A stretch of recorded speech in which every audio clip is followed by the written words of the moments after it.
Hello guys, welcome back to my YouTube channel SKM study a way of success. मैं हूं आपका educator Shivam Mishra. आपका स्वागत करते हैं आपके अपने यूट्यूब चैनल एसकेएम स्टडी पर। यहां पे लेके आए हैं क्लास 12th बायोलॉजी का जो पुष्पी पादपों में लैंगिक प्रजनन है। यहां से सबसे इंपॉर्टेंट टॉपिक मैं लेके आया हूं, जी हाँ, जो कि आपके बोर्ड में पूछा जाएगा और ये सबसे इंपॉर्टेंट वाला टॉपिक है। अगर इसको आप लगाना चाहते हो तो लगा लीजिए, सबसे इंपॉर्टेंट वाला टॉपिक है जो कि आपके बोर्ड एग्जाम में, जी हाँ, बोर्ड एग्जाम में आपका पूछा ही जाएगा। या फिर कोई भी एग्जाम की तैयारी कर रहे हैं, क्लास 12th में है तो ये बहुत इंपॉर्टेंट टॉपिक है, गुरु बीजाणु जनन। इतनी सरल भाषा में मैं समझाऊंगा ना कि आप कभी भूलेंगे नहीं, पूरे जिंदगी नहीं भूलेंगे। बिल्कुल आप मेरे ऊपर भरोसा कीजिए। सबसे सरल भाषा में, सबसे सरल भाषा में मैं यहाँ पे आपको आज समझाने वाला हूँ, ठीक ना। सबसे सरल भाषा में यहाँ पे आपको समझाऊंगा। तो दिन ये वीडियो बहुत इंपॉर्टेंट है यार। वीडियो को क्या कर लेंगे, लाइक कर लेंगे और वीडियो को शेयर कर देंगे और क्या कर देंगे, चैनल को सब्सक्राइब कर देंगे। तो ये तीनों चीज आप लोग फटाफट कर दीजिए, ठीक है ना। तो ये पुष्पी पादपों में लैंगिक प्रजनन जो कि न्यू बुक का है, जी हाँ, ये जो न्यू बुक आई है वहां से मैं पढ़ा रहा हूँ। जो आपकी नई किताब आई है ना वो मैं पढ़ा रहा हूँ, क्लास 12 बायोलॉजी का। तो टॉपिक क्या है, गुरु बीजाणु जनन। सबसे पहले देखते हैं कि जो ये गुरु बीजाणु जनन होता है, यहां से किस टाइप के प्रश्न आपके बोर्ड में पूछा जाएगा, ठीक है ना। तो जो आपके प्रश्न पूछे जाएंगे सबसे यही रहेगा कि गुरु बीजाणु जनन की संक्षेप में व्याख्या कीजिए। जी हाँ, गुरु बीजाणु जनन का क्या कीजिए, संक्षेप में व्याख्या कीजिए। कितने नंबर का रहेगा गुरु जी, या तो 2 नंबर का देगा या फिर 3 नंबर का। 2 नंबर का देगा, 2 अंक का देगा, या फिर 3 अंकों का पेपर में आपके बनने वाला है। तो ये सबसे इंपॉर्टेंट वाला टॉपिक। उसके बाद देगा अथवा दे सकता है, क्या दे सकता है, गुरु बीजाणु जनन क्या है, आवृत बीजी पुष्प में युग्मनज से लेकर बीजांड बनने तक के विकास का वर्णन कीजिए।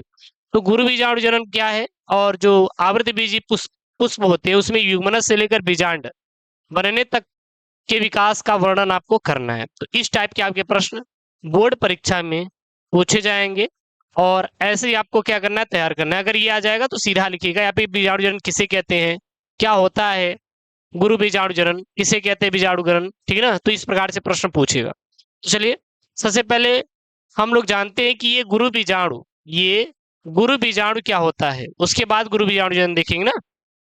तो अगर हेडिंग डालना चाहते हो तो हेडिंग डाल सकते हैं गुरु बीजाणु जनन। तो देखिएगा, सबसे पहले एक बात याद रखना, जो गुरु बीजाणु मात्र कोशिका होती है, क्या होती है, गुरु बीजाणु मातृ कोशिका। इसमें जब अर्धसूत्री भाजन होता है तो गुरु बीजाणु या भ्रूण कोश का निर्माण होता है। अब भ्रूण कोश में क्या होते हैं, भ्रूण कोश में क्या होते हैं, जो पराग कण उपस्थित होते हैं। क्या होते हैं, पराग कण। पराग कण किसमें पाए जाते हैं, तो ये परागकण होते हैं, यह गुरु बीजाणु या भ्रूण कोश में पाए जाते हैं। तो भ्रूण कोश या गुरु बीजाणु का निर्माण कैसे होता है, अगर आपके पेपर में आ जाए तो आप सीधा लिखिएगा कि गुरु बीजाणु मात्र कोशिका में जब अर्धसूत्री भाजन होता है तो गुरु बीजाणु या भ्रूण कोश का निर्माण होता है। तो चलिए, ये तो गुरु जी आ गया कि भ्रूण कोश क्या होता है, लेकिन हमें जानना है गुरु जी गुरु बीजाणु जनन क्या होता है। तो देखिए यहाँ पे, एक मिनट, तो सॉरी, थोड़ा सा यहाँ पे कॉल आ गया, ठीक है ना। तो आखिरकार मैंने आपको ये गुरु बीजाणु या भ्रूण कोश क्यों बताया आपको पता है। इसलिए बताया क्योंकि गुरु बीजाणु या भ्रूण कोश में ही भ्रूण केश के जो निर्माण की प्रक्रिया होती है उसी क्या कहते हैं, गुरु बीजाणु जनन कहते हैं। अब देखिएगा, सबसे पहले गुरु बीजाणु किसे कहते हैं, तो गुरु बीजाणु मात्र कोशिका में जब अर्धसूत्री भाजन होता है तो गुरु बीजाणु या भ्रूण कोश का क्या होता है, निर्माण होता है, ठीक है ना। अब गुरु बीजाणु जनन किसे कहते हैं, अगर पेपर में आ जाएगा तो कैसे लिखेंगे, तो सीधा लिखेंगे गुरु बीजाणु या भ्रूण कोश के निर्माण की प्रक्रिया को गुरु बीजाणु जनन कहते हैं। जो गुरु बीजाणु या भ्रूण कोश के निर्माण की प्रक्रिया होती है इसे क्या कहते हैं, गुरु बीजाणु जनन कहा जाता है। या फिर गुरु बीजाणु मात्र कोशिका से गुरु बीजाणु के निर्माण की प्रक्रिया को गुरु बीजाणु जनन कहते हैं। जो गुरु बीजाणु मात्र कोशिका होती है इससे क्या निर्माण होता है, गुरु बीजाणु मात्र कोशिका से अर्धसूत्री भाजन द्वारा ये जो गुरु बीजाणु या भ्रूण कोश बन रहे हैं इसी को क्या कहते हैं, हम लोग गुरु बीजाणु जनन कहते हैं। अगर अब आपसे कोई गुरु बीजाणु जनन पूछे क्या होता है गुरु बीजाणु जनन, इसकी परिभाषा क्या होती है, तो आप सीधा लिखिएगा कि गुरु बीजाणु मात्र कोशिका से या फिर गुरु बीजाणु मात्र कोशिका में जब अर्धसूत्री विभाजन होता है तो गुरु बीजाणु का निर्माण होता है या भ्रूण कोश का निर्माण होता है, उसे क्या कहते हैं, गुरु बीजाणु जनन कहते हैं। या फिर ये परिभाषा लिख सकते हैं, या फिर ये गुरु बीजाणु या भ्रूण कोश की निर्माण प्रक्रिया गुरु बीजाणु जनन कहलाती है, या फिर गुरु बीजाणु मात्र कोशिका से गुरु बीजाणु के निर्माण की प्रक्रिया को गुरु बीजाणु जनन कहते हैं। इस प्रकार से आप प्रश्न के उत्तर लिख सकते हैं, ठीक है ना। उसके बाद हम लोग पूरा भी डायग्राम के थ्रू पढ़ेंगे, तो कुछ इंपॉर्टेंट टॉपिक जान लेते हैं, उसके बाद समझ में आएगा। देखिए, जैसे गुरु बीजाणु मात्र कोशिका है, ये कैसी होती है, तो ये हमेशा हमेशा द्विगुणित होती है। क्या होती है, द्विगुणित होती है। लेकिन चलिए गुरु जी, ये द्विगुणित तो होती है, लेकिन सबसे पहले ये तो जानिए कि ये गुरु बीजाणु मात्र कोशिका बनती कैसे है, तो इसीलिए तो इंपॉर्टेंट पॉइंट लेके आए हैं। बीजांडकाय की कोई कोशिका पोषण प्राप्त करके, जो बीजांडकाय होता है इसमें बहुत सारी कोशिकाएं होती हैं, इसमें से कोई एक ही कोशिका पोषण प्राप्त करके, जैसे कि अगर आप अपने स्कूल में पढ़ रहे हैं, बहुत सारे बच्चे हैं, केवल आप ही मेहनत करके, पढ़ाई करके अपने में क्या करें, वृद्धि करें, अपने मेमोरी में, अपने शिक्षा में, अपने ज्ञान में क्या करें, वृद्धि करें, तथा सुस्पष्ट दिखाई देने लगती है, जिसे प्रपस्व कोशिका यानी कि आर्की स्पोरिल सेल कहते हैं। इसमें परिणत विभाजन से दो कोशिकाएं बनती हैं। अपनत और परिणत विभाजन से कितनी कोशिकाएं बनती है, दो कोशिकाएं। इसमें क्या लिखेंगे, बीजांडकाय की कोई एक कोशिका पोषण प्राप्त करके अपने आकार में क्या करती है, वृद्धि करती है, तथा यह सुस्पष्ट दिखाई देने लगती है। यानी जो बीजांडकाय की एक बीजांडकाय में बहुत सारी कोशिकाएं होती हैं, इसमें से कोई एक कोशिका पोषण प्राप्त करेगी, भोजन बनाएगी और वह बड़ी हो जाएगी, और इसी को क्या कहते हैं, प्रपस्व कोशिका कहते हैं, यानी कि आर्की स्पोरिल सेल कहते हैं। और इसमें परिणत विभाजन से दो कोशिकाएं बनती हैं। कौन कौन सी, पहली जो कोशिका बनती है वो प्राथमिक भित्ति कोशिका, और दूसरी कोशिका बनती है प्राथमिक बीजाणु जन कोशिका। और जो प्राथमिक भित्ति कोशिका होती है, इससे बीजांड का निर्माण होता है। किसका निर्माण होता है, बीजांड का निर्माण। तो प्राथमिक भित्ति कोशिका के द्वारा किसका निर्माण होता है, बीजांड का निर्माण होता है। और प्राथमिक बीजाणु जन कोशिका द्वारा गुरु बीजाणु मात्र कोशिका का निर्माण होता है, जो कि क्या होता है, द्विगुणित होता है। इतना आप लोग पॉइंट में जान गए कि नहीं, एक बार आप लोग कमेंट करके बता दीजिए। अगर इतना पॉइंट में समझ में आ गया तो आगे वाला भी आपको आ जाएगा, तो बिल्कुल भी चिंता मत करिएगा, ठीक है ना, आगे वाला भी आप कर लोगे। अब देखिएगा, मेन ये है, वैसे सारा लिखेंगे तो सही रहेगा। अब ये है आपका, देखिए है क्या, ऊपर देखिएगा।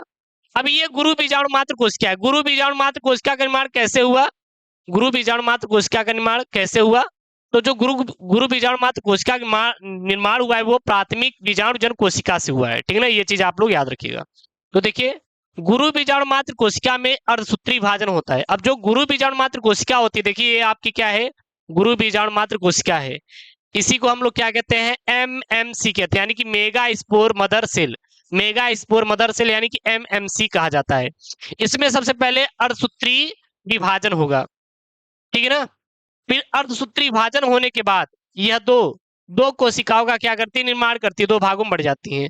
फिर इसमें अर्धसूत्री सेकंड विभाजन होगा, तो इनसे चार गुरु बीजाणु, चार अगुणित गुरु बीजाणु युक्त रेखीय गुरु बीजाणु चतुष्क बनता है, जिनमें से तीन गुरु बीजाणु नष्ट हो जाते हैं एवं एक गुरु बीजाणु सक्रिय रहता है। देखिएगा, सबसे पहले जो गुरु बीजाणु मात्र कोशिका में अर्धसूत्री टाइप 1 विभाजन होता है, जिससे दो कोशिकाएं बनती हैं।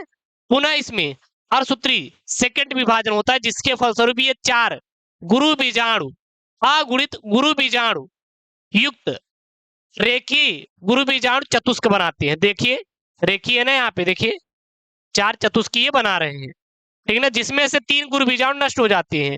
ये तीन क्या हो जाएंगे, नष्ट हो जाएंगे, और एक गुरु बीजाणु क्या रहेगा, सक्रिय रहेगा। ये वाला, ये गुरु बीजाणु क्या रहेगा, सक्रिय रहेगा, जिसे क्रियाशील गुरु बीजाणु कहते हैं। और इसी को क्या कहते हैं, सक्रिय क्रियाशील बीजाणु कहते हैं। और शेष तीनों गुरु बीजाणु नष्ट हो जाते हैं और क्रियाशील गुरु बीजाणु के पोषण में उपयोग आते हैं, और फिर इसी से ही क्या बनाते हैं, गुरु बीजाणु का निर्माण होता है, और इसी पर क्या कहते हैं, गुरु बीजाणु जनन कहते हैं। तीन तो नष्ट हो जाएंगे और एक के द्वारा ही क्या होता है, गुरु बीजाणु का निर्माण होता है, जो जिसे हम लोग क्या कहते हैं, क्रियाशील गुरु बीजाणु कहते हैं। और ये जो ऊपर की ओर है ये तीनों तीनों क्या हो जाते हैं, अपहासित गुरु बीजाणु, जो कि नष्ट हो जाते हैं और एक क्रियाशील गुरु बीजाणु बनता है। और इसी पूरे प्रोसेस को क्या कहते थे, क्या देते हैं, गुरु बीजाणु जनन। अब गुरु बीजाणु जनन कोई पूछे तो सबसे पहले आप ये लिखिएगा, ठीक है ना। गुरु बीजाणु मात्र कोश क्या कैसे बनती है, तो यहाँ पे आप पॉइंट के द्वारा समझ सकते हैं, ये लिख दीजिएगा। उसके बाद आप ये लिख दीजिएगा, बस यही आपको लिख देना है और आपका ये टॉपिक पूरा क्या हो जाएगा, कंप्लीटली सॉल्व हो जाएगा, ठीक है ना। तो ऐसे ही टॉपिक पाने के लिए क्लास 12th बायोलॉजी का चैनल को यार सब्सक्राइब करें, वीडियो को लाइक करें। मिलते हैं नेक्स्ट वीडियो में। ओके दोस्तों, थैंक यू, जय हिंद।